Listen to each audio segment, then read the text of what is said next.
உலக தமிழ் நெஞ்சங்கள் அனைவருக்கும் வணக்கம். இன்னைக்கான இந்த வீடியோவில் நிலைவாசலில் 5 கிராம்பை வையுங்கள், பிறகு உங்கள் வீட்டில் நடக்கும் அதிசயத்தை பாருங்கள். என்ன செய்யணும் கிராம்பை வச்சு அப்படின்றத பற்றி பார்க்கலாம். வீடியோக்குள்ளே போகிறதுக்கு முன்னாடி என்னோட சேனலை சப்ஸ்கிரைப் பண்ணிக்கோங்க, பக்கத்தில் இருக்கக்கூடிய பெல் பட்டனையும் ப்ரெஸ் பண்ணிக்கோங்க.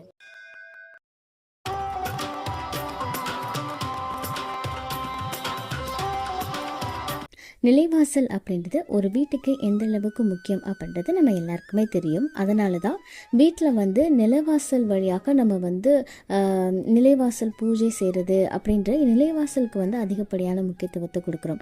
அதோடு பார்த்திங்கன்னா நம்ம வீட்டுக்குள்ளே எந்த தீய சக்திகளும் வரக்கூடாது அப்படின்றதுக்காகத்தான் நம்ம பெரியவங்க, நம்ம முன்னோர்கள் பார்த்திங்கன்னா நிலைவாசலில் நிறைய விஷயங்கள் செய்தாங்க. இந்த எலுமிச்சையை கோர்த்து போடுறது, சில மூட்டைகள் கட்டி வைக்கிறது, படிகாரங்கள் வைக்கிறது, இதெல்லாம் நம்ம வீட்டில் ஒரு பாதுகாப்பு வளையத்தை கொடுக்கும் அப்படின்றதுக்காகத்தான் நிலைவாசலில் செய்தாங்க.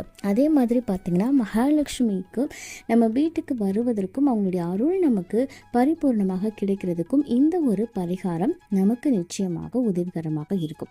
அதோடு பார்த்திங்க அப்படின்னா நமக்கு எந்த விதமான நல்லதும் நடக்கவே மாட்டேங்குது அப்படின்னு நினைக்கும் போது நம்மளை சுற்றி நிறைய அந்த எதிர்மறை ஆற்றல் அப்படின்றது கண்டிப்பாக இருக்கும். ஸோ அந்த எதிர்மறை ஆற்றல் விலகி தெய்வ சக்தி, நேர்மறை ஆற்றல் இதெல்லாமே நம்ம வீட்டுக்கு நிச்சயமாக வருவது அப்படின்றது ரொம்ப நல்லது. அப்படி இருந்தால் தான் மகாலட்சுமியுடைய அருள் நமக்கு பரிபூர்ணமாக கிடைக்கும். ஸோ அதனால் நிலைவாசலில் இந்த ஒரு பரிகாரத்தை நீங்கள் செய்யுங்க. இதை வெள்ளிக்கிழமையில் சுக்கிரஹோரையில் செய்யணும். அதுவும் வளர்ப்பிறை வெள்ளிக்கிழமையில் பார்த்து செஞ்சிங்கன்னா ரொம்ப ரொம்ப நல்லதுங்க. இதுக்கு தேவையானது ஒரு சிகப்பு நிற துணி எடுத்துக்கோங்க.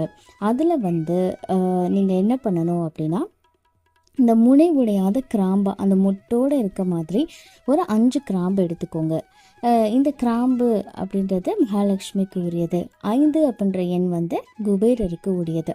அடுத்ததாக பட்டை ஒரு 3 பட்டை வச்சுக்கோங்க. கொஞ்சம் பச்சை கற்பூரத்தை வச்சுக்கோங்க. இந்த கிராம்பு, பட்டை, பச்சை கற்பூரம் இது எல்லாத்தையுமே ஒன்றா சேரும்போது அந்த இடத்துல பாசிட்டிவ் எனர்ஜி அப்படின்றது அதிகரிக்கும். இப்போ அது ஒரு மூட்டை மாதிரி கட்டி ஒரு பச்சை கலர் நூலால் கட்டிக்கோங்க.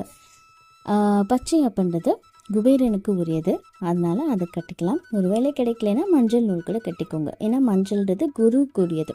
ஸோ இந்த மாதிரி கட்டிட்டு வெள்ளிக்கிழமையில் சுக்கிரஹோரை நேரத்தில் நிலைவாசலுக்கு வெளிப்பழமாக கட்டுங்க. நீங்கள் எப்படி வீட்டில் சாம்பிராணி, ஊதுபத்தி இதெல்லாம் காட்டுறீங்களோ அதே மாதிரி இந்த மூட்டையை மகாலட்சுமியாக நினச்சி காட்டிட்டு வாங்க. இந்த மாதிரி செய்யும்போது உங்களுக்கு மகாலட்சுமியுடைய பரிபூர்ணமான அருள் நிச்சயமாக கிடைக்கும். வீட்டுக்கு ஒரு பாதுகாப்பு வளையமாக இருக்கும்.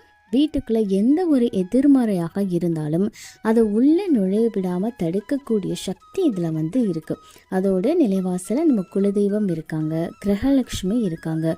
ஸோ அவங்களுக்குமே பார்த்திங்க அப்படின்னா இந்த நறுமணம் அப்படின்றது விருப்பமானது அப்படின்றதுனால அது மேலும் மேலும் உங்களுக்கு நல்லதை தான் கொடுக்கும்.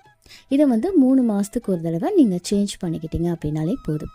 இந்த தகவல் உங்களுக்கு பயனுள்ளதாக இருக்குது அப்படின்னா மறக்காமல் உங்கள் நண்பர்கள் கூட பகிர்ந்துக்கோங்க.